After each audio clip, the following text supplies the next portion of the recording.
बड़ी खबर बता दें कि मधुबनी और बेनीपट्टी के बीच एक बर्निंग बस यानी कि बस धू कर जलने लगी। कहा जाता है कि दरभंगा से जठी जाने के क्रम में पौना मोड़ के पास बस के अंदर से धुआं उठने लगी थी। हालांकि यात्रियों ने इस बात की सूचना बस ड्राइवर और कंडक्टर को दी, लेकिन उन लोगों ने अनदेखी की। लेकिन धीरे धीरे आग की लपट तेज होती गई। इंजन से जब तेज धुआं देखने को मिला तब जाकर के बस चालक ने कंडक्टर के कहने पर सड़क के किनारे लगा दिया। बाद में धू कर बस चलने लगी। ये स्थानीय लोगों एवं बस कंडक्टर की मदद से सभी यात्रियों को सामान सहित बाहर निकाल दिया गया, जिससे बड़ी घटना होने से बच गई। कहा जाता है कि अगर 10 मिनट भी लेट होता तो कई यात्रियों की जान जा सकती थी। हालांकि कुछ यात्रियों को हल्की चोटें लगी हैं एवं सामान जले हैं। बाकी सभी यात्री सुरक्षित बस से निकल गए। यह बस दरभंगा से जठी जा रही थी। शकील ट्रेवल्स का यह बस SS 52 पर यह घटना घटी है। आज जो शकील बस जा रही थी, शकील ट्रेवल्स बस, उसमें पौना मोड़ के बीच में आग लग गई।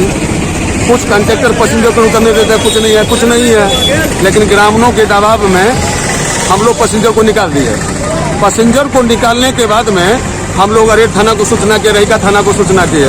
दोनों थाना प्रभारी के तत्परता या यहाँ का लोकल स्थानीय लोग के तत्परता के कारण माल जाल की क्षति नहीं हो पाया। हम लोग सारे पैसेंजर सारे सामान को निकाल लिए। बस नहीं, कुछ लोगों का कहना जो मेरा सामान इसमें था, कुछ लोगों का छूट गया। हाँ, लेकिन मैक्सिमम आग की रफ्तार बहुत तेज हो गई।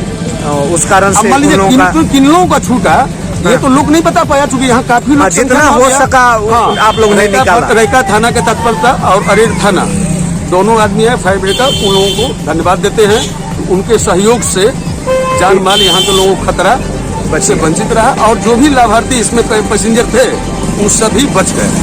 नाम क्या हुआ आपका? विमल यादव, घर सतलखा श्रीरामपुर, पौने मोड़ पर है मेरा घर।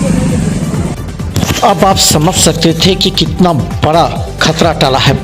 अचानक बस में शॉर्ट सर्किट से आग लगने की बात अरेर थाना प्रभारी कहते हैं। कहा जाता है कि बस के अंदर शॉर्ट सर्किट से धुआं उठने लगा था और यात्री इस बात को समझ के कुछ तो कुछ गड़बड़ है, लेकिन ड्राइवर और कंडक्टर इस बात की अवहेलना करते रहे। अगर थोड़ी सी भी विलंब हो जाती तो दर्जनों बस यात्री की जान चली जा सकती थी। दरभंगा से जठी जाने वाले इस बस शकील ट्रेवल्स के ड्राइवर और खलासी की मदद से यात्रियों को तो बचा लिया गया, लेकिन उसकी लापरवाही से कई की मौत भी हो सकती थी। हालांकि इस मामले की जांच की जा रही है। करीब उसमें 32 यात्री सवार थे। सभी को सुरक्षित निकाल लिया गया एवं दूसरे बस से थाना प्रभारी के द्वारा उनके घर भेज दिया गया।